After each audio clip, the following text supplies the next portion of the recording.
할렐루야.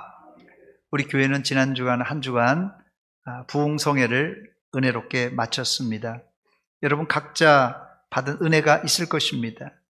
혹시 부흥에 참석하지 못하신 분이 있을지라도 오늘 이 시간에는 우리가 앞으로 어떻게 신앙생활해야 할까, 이걸 한번 고민해 보려고 합니다. 우리가 앞으로, 여러분들이 이제 앞으로, 오늘 말고요, 이제 앞으로 어떻게 신앙생활해야 될까, 이걸 한번 여러분과 고민해 보려고 합니다. 내 신앙 이대로 괜찮은가? 내 신앙 이대로 괜찮은가? 한번 여러분 점검해 보는 시간 되시기 바랍니다. 우리 신앙이 그나물에 그 밥이 안 되려면 최소한 과거 내 신앙보다 현재 내 신앙이 좀 나아야 하고, 더 나아가서 우리 신앙의 표준인 예수님을 닮아가려는 발버둥이 있어야 우리 신앙의 진보와 또 전진이 있습니다.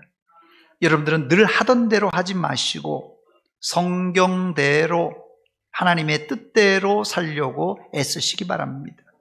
오늘 본문은 바벨론에서 포로 귀환한 이스라엘 백성들이 예루살렘 성벽을 건축한 후에 하나님과 언약을 체결하고 도장을 꽝 찍어 봉인하는 장면입니다.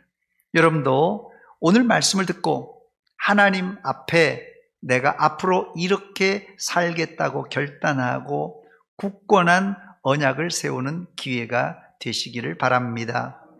첫 번째 본문에 하나님과 언약을 맺은 사람은 누구입니까?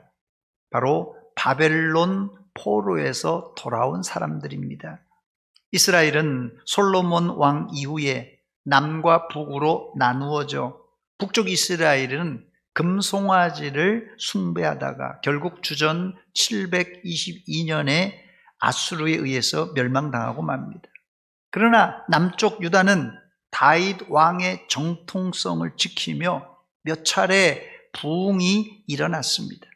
그러나 유다도 결국은 타락하여 주전 586년에 바벨론에 멸망당했습니다. 여러분, 고대 사회에서 나라가 망하면 우리나라 예처럼 고구려, 백제, 또 가야, 이런 나라들은 이제 한번 망하면 소멸되는 것이 일반적입니다. 그러나 하나님은 이스라엘 백성을 다시 회복시키셨는데 이스라엘은 이런 회복이 한두 번이 아니었습니다.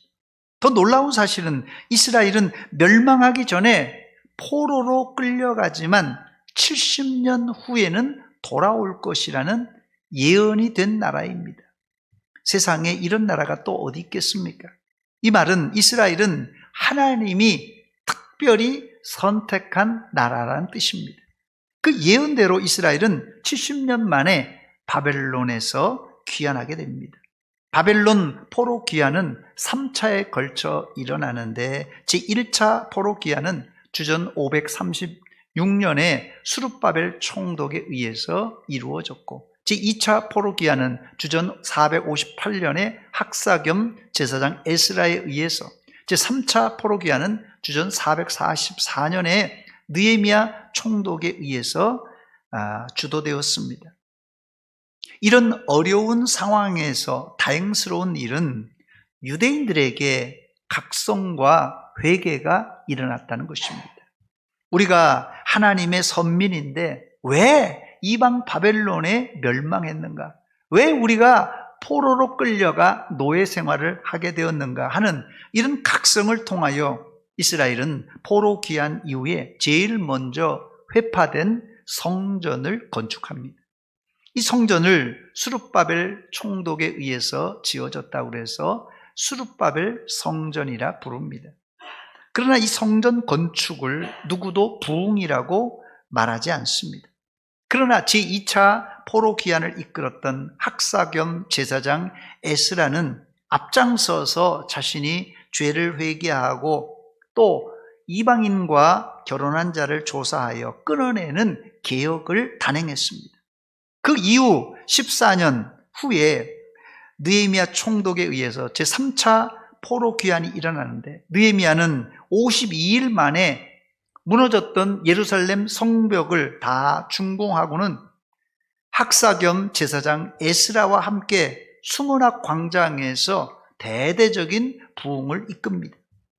이 부흥을 월터 카이저 박사는 어네스트 베이커라는 사람이 쓴 책을 인용해서 구약에 있었던 10가지 부흥을 기술하는데요. 그 책에 10가지 부흥 중에 가장 오래 지속된 부흥이 바로 에스라 느헤미야에 의해서 이끌었던 수문학 광장의 부흥이라고 설명합니다. 그럼 어떻게 에스라 느헤미야 시대의 부흥은 이스라엘 역사상 가장 오래 유지된 부흥이 될 수 있었던 것입니까? 그 비결이 오늘 제가 설교 제목으로 드린 언약 임봉이라는 말에 비밀이 담겨져 있습니다. 언약 임봉이라는 말은 쉽게 우리나라에 비유하자면 어제가 3월 1일 3.1절이지 않습니까? 우리나라 민족 대표 33인이 기미 독립선언문을 작성하고 마지막에 33인의 이름, 자기 이름을 다 기록을 한 것과 같습니다. 이것은 말 그대로 내 생명을 걸고 이 기미 독립선언문을 작성했다, 이런 말이에요. 그래서 여기 33인들은 다 일본 외경들에게 끌려가서 고문도 당하고 또 감옥에도 들어가고 핍박을 당했습니다. 그걸 각오하고 자기 이름을 기미 독립선언문에 기록한 것입니다. 바로 이런 것이 언약 임봉이라 이렇게 말씀드릴 수 있습니다. 여러분 혹시 손가락을 걸고 약속해 봤습니까? 손가락을 걸고, 강난영 권사님, 손가락을 걸고 약속해 보셨어요? 예. 손가락을 걸고, 여러분 언제 누구와 손가락을 걸고 약속해 봤습니까? 예? 언제 누구와 손가락을 걸고 약속해 보셨어요? 연애할 때 중순이하고, 노옥삼 집사님이 연애할 때 꼭 나하고 결혼하자. 저기는 대단한 분입니다. 이 손가락 걸고 약속은 이건 뭐 지켜도 그만, 안 지켜도 그만이에요. 그래서요, 어린아이들도 이 손가락을 걸고 하면 약속한 것을 안 지킬 것 같으니까 어떻게 합니까? 우리 두 분 한번, 성가대 강난영 권사님 두 분 한번 약속을 한번 해보세요. 손가락 걸고 어떻게 합니까? 도장을 찍는 거예요. 저렇게 손가락을 딱 걸고 하면 안 지킬 것 같아요. 애들도 벌써 딱 알잖아요. 그러니까는 도장까지 딱 찍는 것이에요. 심지어 도장을 1000번 찍어도요, 그건 안 지켜도 그만입니다. 그래서 그러나 이런 손가락 약속은 법적 효력이 없기 때문에 뭐 100번 찍어도 소용없어요. 만약 여러분이 집을 사려고 계약하는데 계약금 내가 100만 원을 매도인에게 주고 주인에게 주고 이 손가락을 걸고 계약을 한다면 어떻게 되겠습니까? 이런 것을 전문 용어로 장난이라고 합니다. 집 사는데 누구도 손가락을 걸고 계약할 사람은 없습니다. 왜요? 며칠이 아니라 1시간도 안 돼서 마음이 바뀔 수 있고, 나 집 안 팔아, 그렇게 얘기할 수도 있고, 또 나 100만 원 안 받았어, 시침이 될 수 있기 때문에 그렇습니다. 그래서 우리는 집을 사고 팔 때 공인중개사를 통하여 계약서를 작성하고 거기다가 최종적으로 사인을 하든지 인감 도장을 꽝 찍습니다. 그래야 계약서가 법적 효력이 있는 것입니다. 그러면 하나님의 은혜와 사랑으로 운영되는 교회 안에서도 이런 법적 절차를 밟아야 하느냐 하는 의문이 드는 사람이 있을 것이에요. 교회는 하나님의 은혜와 사랑으로 운영되는 곳이에요. 하나님의 은혜와 사랑으로 운영되어 돌아갑니다. 그러나 잘 들으세요. 반드시 법적 절차를 거쳐야 여러분들이 그냥 들어온 것 같지만 세례 입교인이 되는 것, 서리 집사로 임명받는 것, 권사, 장로, 집사, 또 심지어 목사가 되는 것도 다 법적 절차를 거친 것입니다. 여러분이 받은 직분은 하나님의 은혜로, 하나님의 사랑으로 받은 것과 동시에 합법적인 교회 절차에 의해 임명된 줄 알고 하나님께 영광 돌리시고 여러분의 직분으로 교회를 유익하게 하는 일꾼들이 되시기를 주의 이름으로 축원합니다. 보통 구약 성경에 나오는 언약은 하나님께서 일방적으로 사람들과 체결하셨습니다. 아담과 하와의 언약이 그랬고, 노아와 아브라함 그리고 모세와 맺은 언약은 하나님이 일방적으로 위에서 아래로 언약을 체결하셨습니다. 그런데 오늘 여기 에스라와 느헤미야 시대에 포로에서 돌아온 이스라엘은 자발적으로 하나님의 율법에 따라 살겠다고 언약을 맺습니다. 그러나 사실 이 언약조차도 성령의 감동으로 언약을 체결하게 된 것입니다. 또 이 언약은 이스라엘이 새로운 언약을 맺은 것이 아니라 이미 하나님이 이들 조상과 맺었던 그 언약을 다시 갱신한 것뿐입니다. 그래서 에스라는 초막절 첫날부터 끝날까지 조상들과 하나님이 체결한 소위 모세 율법책을 계속해서 낭독했던 것입니다. 이런 바탕 위에 이들은 조상들의 죄를 회개하고 자신들은 잘 지키겠다 약속하며 도장까지 찍어 견고한 언약을 하나님과 체결했던 것입니다. 느헤미야 9장 38절입니다. 우리가 이 모든 일로 말미암아 이제 견고한 언약을 세워 기록하고 우리의 방백들과 레위 사람들과 제사장들이 다 임봉하나이다. 도장을 찍어서 봉했다는 말이에요. 임봉하나이다. 그리고 이들은 겸손하게 조상들의 잘못과 자신들의 잘못을 시인하고 하나님의 정당성과 공의를 찬양했어요. 여러분, 바벨론의 포로로 끌려가기 전에 예루살렘 성벽이 무너져서 얼마나 많은 사람이 죽었는지 압니까? 거의 다 죽었어요. 그리고 몇몇 남은 사람들만 바벨론으로 끌려간 거예요. 그런 치욕을 당하고 70년 동안 노예로 끌려가서 바벨론에서 노예로 살았던 사람들입니다. 우리나라도 사실 이런 경험이 있기 때문에 정말 이게 치가 떨리는 경험이에요. 그런데요, 이들은 마음속에 한을 품지 않고 이것은 다 우리 조상과 우리가 잘못해서 일어난 일입니다 하는 시인과 함께 이렇게 행하신 하나님, 우리가 망할 때 하나님 어디 계셨습니까? 하나님은 원망해요. 아니, 바벨론이 쳐들어왔을 때 하나님이 좀 막아주시지 왜 그렇습니까? 이렇게 원망하는 사람도 있는데 아닙니다. 우리는 맞아도 싸고 망해도 싼 사람들입니다. 오히려 하나님은 공의롭고 하나님이 잘하신 것입니다 하면서 하나님을 찬양하고 있습니다. 그것이 본문 33절에 나오는 얘기입니다. 그러나 우리가 당한 모든 일, 멸망하고 포로로 끌려가고 수욕을 당한 이 모든 일에 주는 공의로우시니 우리는 악을 행하였사오나 주께서는 진실하게 행하셨습니다 라고 고백하고 있습니다. 여러분, 부흥의 출발은 어디서 출발하는 줄 아세요? 죄를 회개하고 그 다음에 하나님을 찬양함으로 이제 부흥이 시작되는 것입니다. 두 번째, 그렇다면 이스라엘 백성들은 무엇을 하나님께 약속하고 임봉했습니까? 이들은 새로운 언약을 하나님과 맺은 것이 아니라 이미 모세 때 맺은 언약을 새롭게 갱신하는 차원이었기 때문에 이들 조상이 원래 맺은 언약을 지키기로 약속하고 임봉했습니다. 하나님이 모세를 통하여서 이스라엘과 맺은 원 언약의 핵심이 뭡니까?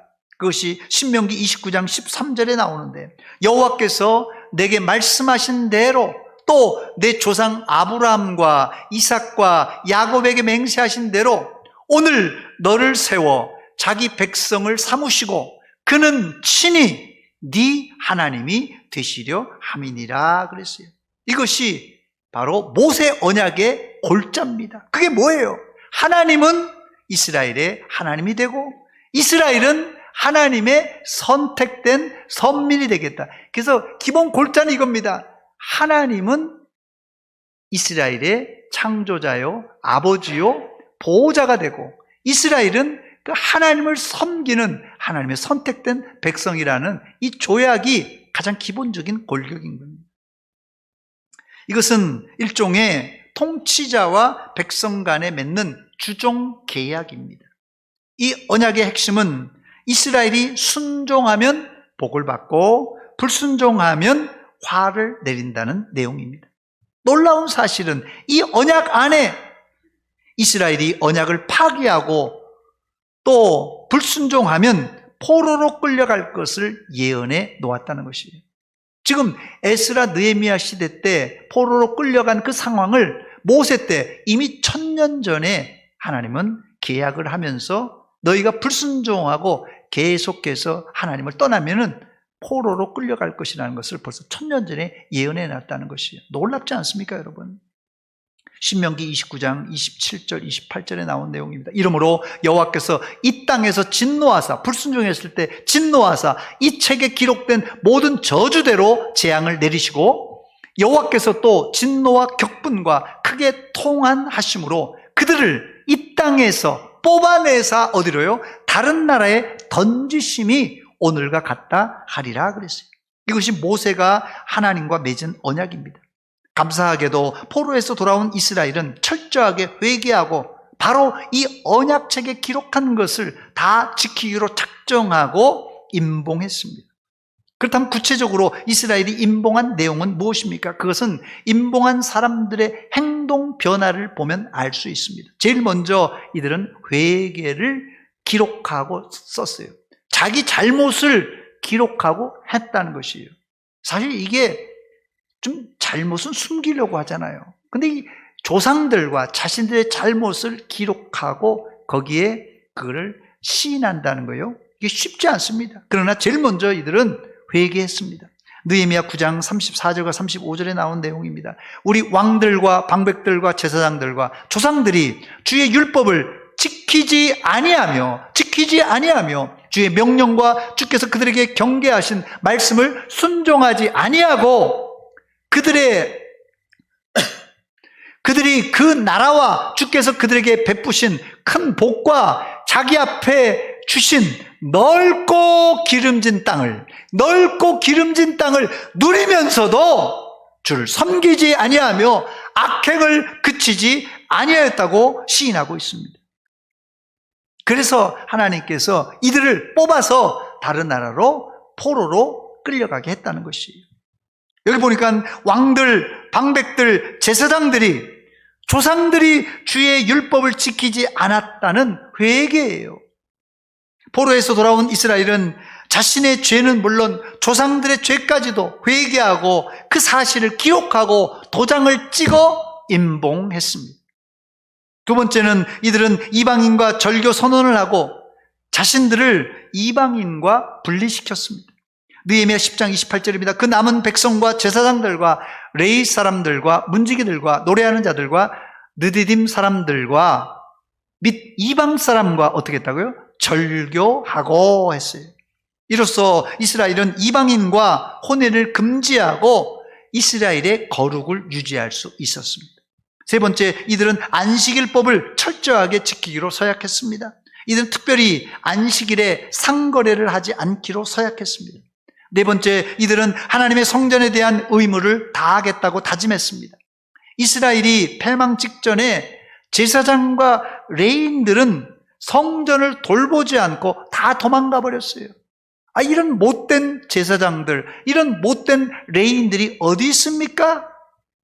그런데요, 그렇게 생각하면 안 됩니다. 멸망 직전에 이스라엘은 하나님께 제사를 드리질 않았어요. 제사장들이 제사를 드리지 않고 또 백성들이 제물을 가지고 오지 않자 제사장과 레위인들이 굶어 죽게 생겼어요. 그래서 제사장과 레위인들은 성전을 버려두고 제사할 길을 찾아서 뿔뿔이 흩어졌던 것입니다. 그래서 이스라엘은 단단한 언약을 세우는데 이제 우리가 규칙적으로 제사를 드리고 11조와 첫 열매를 드림으로 하나님의 선민으로서의 의무를 다하겠습니다. 이렇게 약속했습니다. 이게 다른 말로 하자면 우리가 제사장들과 레위인들이 굶어 죽지 않도록 책임지겠습니다 하는 공증하며 약속하는 내용입니다. 여기 임봉이 중요한 이유가 있는데요. 임봉이 중요한 이유는 사람이 내가 이렇게 해야지 자기 전에 전날 밤에 내가 이렇게 해야지 생각만 하면요, 그거 내일 할 확률이 90%도 안 됩니다. 그런데 생각을 넘어 내가 사람들에게 말로 내가 이렇게 하겠다, 내가 이렇게 하겠다면 그 다음날 할 확률은 절반밖에 안 됩니다. 그런데 여러분 잘 들으세요. 계약서를 쓰고 내 도장을 꽝 찍은 서류는 그 다음날에도 99%는 지킬 확률이 높다는 것입니다. 바로 이게 언약을 임봉한 효과입니다, 여러분. 임봉한 효과예요. 세 번째, 그렇다면 언약식을 하고 임봉한 사람들은 구체적으로 누구입니까? 누가 언약식에 참여하여 도장을 찍고 임봉했냐가 중요한데, 국가적인 중대사는 대통령이 도장을 찍습니다. 대통령이 도장을 찍었다는 것은 옛날로 하면 옥새로 어인을 찍었다는 뜻입니다. 왕의 인장이 있는 서류는 누구도 변경할 수 없습니다. 그러므로 서류의 품격은 누가 도장을 찍었냐로 결정되는 것입니다. 언약식에 임봉한 사람들의 명단이 느헤미야 10장에 자세하게 나오는데, 느헤미야 10장 1절 말씀에 보니까 그 임봉한 자는 하가랴의 아들 총독 느헤미야와 시드기야, 이렇게 시작해서 그 뒤로 84명의 명단이 나오는데, 총독 느헤미야와 시드기야는 유대 지역을 다스리는 페르시아 제국의 관리입니다. 이 두 사람을 비롯해서 제사장이 21명, 레위 사람이 17명, 백성의 우두머리들이 44명, 총 해서 84명이 임봉했습니다. 이 정도면 이스라엘을 대표했다고 해도 손색이 없는 사람들입니다. 그리고 느헤미야 10장 28절엔 그 외에 언약식에 참석한 사람들도 소개하는데, 그 남은 백성과 제사장들과 레위 사람들과 문지기들과 노래하는 자들과 느디딤 사람들과 및 이방 사람과 절교하고 하나님의 율법을 준행하는 모든 자와 그들의 아내와 그들의 자녀들, 곧 지식과 총명이 있는 자들은 했습니다. 여기 보면 제사장과 레위인을 제외한 느디딘 사람과 하나님의 율법을 준행하겠다고 작정한 모든 자와 그들의 아내와 그들의 자녀들까지 다 포함했다는 것이에요. 그러니까 이스라엘 모든 사람이 다 모였다는 뜻입니다. 이들은 특이한 언약을 체결하는데, 느헤미야 10장 29절에 보니까 저주로 맹세합니다. 저주로 맹세해요. 다 그들의 형제 귀족들을 따라 저주로 맹세하기를, 우리가 하나님의 종 모세를 통하여 주신 하나님의 율법을 따라 우리 주 여호와의 모든 계명과 규례와 율례를 지켜 행하여 했어요. 여러분, 이 저주로 맹세했다는 뜻이 무슨 뜻입니까? 그것은 언약을 파기할 경우 내가 심판과 불이익을 당해도 감수하겠다는 뜻입니다. 그 좋은 예가 모세가 명한 그리심산과 에발산에서의 복과 저주입니다. 여호수아는 가나안을 정복하고는 이스라엘의 절반 지파는 그리심산에, 절반 지파는 에발산, 그냥 동산입니다. 큰 산은 아니고요. 그래서 양쪽이 이렇게 쭉 골짜기로, 가운데 골짜기로 이렇게 있어가지고요, 한쪽은 그리심산, 한쪽은 에발산이에요. 그래서 이스라엘 절반 지파에다가 이 모세 율법을 선언합니다. 그 말씀이 뭐냐면 복과 저주예요. 이때 이스라엘은 어떻게 반응한 줄 아세요? 복을 선포할 때 아멘, 뭐 다 복 받겠다, 아멘, 이렇게 화답하고요. 그 다음에 이걸 행하지 않을 경우에는 저주를 받을 것이다 이랬는데도 한 사람도 노멘하지 않고 다 아멘, 아멘 했습니다. 그 목록이요, 이 저주하는 목록이 거의 한 10가지가 됩니다. 그런데도 계속해서 아멘, 아멘, 아멘 했어요. 즉 이스라엘은 복도 아멘, 저주받을 것도 아멘으로 화답하고 하나님께 영광 돌리는데, 바로 이게 저주로 맹세한 내용입니다. 이제 말씀을 맺습니다. 제1차 포로기환의 주동자인 스룹바벨이 성전을 건축했다면, 제2차 포로기환의 책임자 에스라는 이스라엘 백성들에게 하나님의 말씀을 가르침으로 부흥의 물꼬를 열었고, 그 이후 느헤미야 총독이 제3차 포로기한을 이끈 후 예루살렘 성벽을 52일 만에 준공하고 학사 겸 제사장 에스라에 의해서 수문 앞 광장에서 큰 부흥을 일으켰습니다. 그런데 느헤미야는 이 부흥을 놓치지 않고 언약을 갱신하고 그 언약에다가 도장을 찍어 임봉함으로 역사상 가장 오래 유지되었던 부흥기가 되겠습니다. 사람은 아무리 큰 은혜를 받고 각성해도 시간이 지나면 사그러들 수밖에 없습니다. 여기 이 자리에 왕년에 은혜 안 받은 사람 있습니까? 엄청난 은혜를 다 받았어요. 시간이 지나면서 그 은혜도 감동도 사그러드는 법입니다. 그래서 느헤미야는 이 사실을 알고 앞장서서 이 은혜의 분위기를 이어가기 위해서 84명의 지도자의 이름으로 서명하고 임봉했던 것입니다. 우리 교회는 오랜만에 부흥회를 열었습니다. 부흥회 때 참석하신 분들이 큰 은혜를 받았는데 여러분이 받은 감동과 눈물은 시간이 지나면 사그러들 수밖에 없습니다.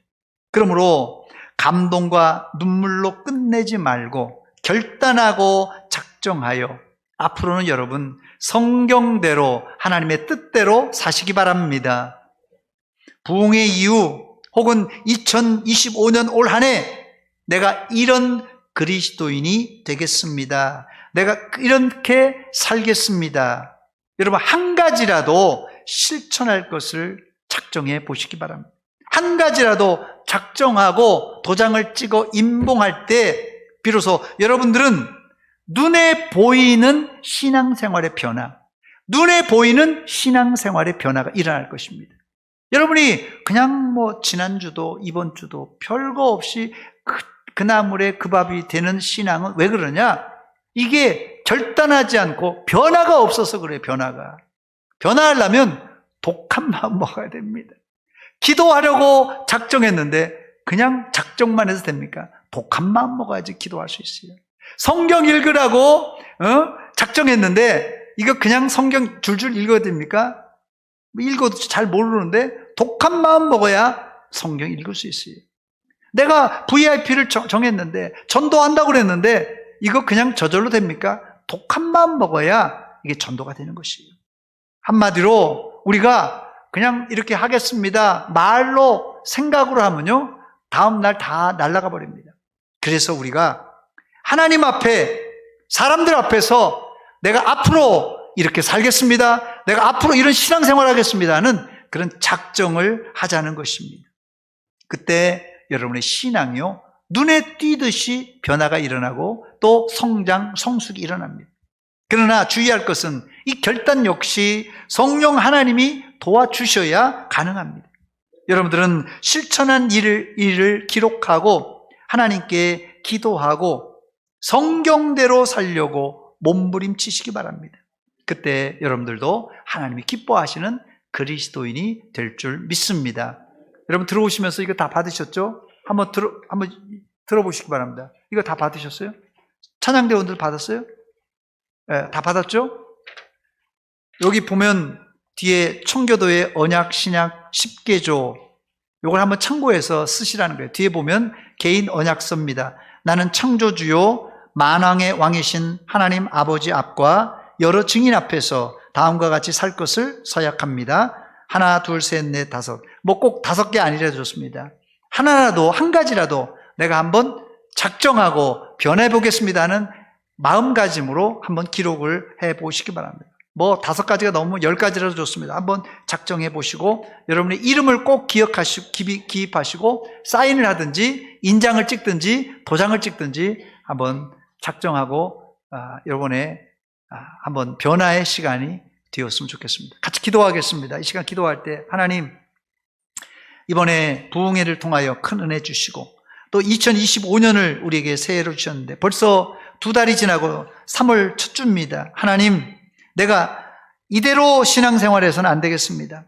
변화의 사람이 되게 하시고 성숙의 사람, 성장의 시기가 되게 하셔서 결단해야 됩니다. 각고의 노력이 필요합니다. 이렇게 결단하겠습니다는 결단을 이 시간 한번 신앙으로 고백하며 기도하겠습니다. 같이 통성으로 기도합니다. 하나님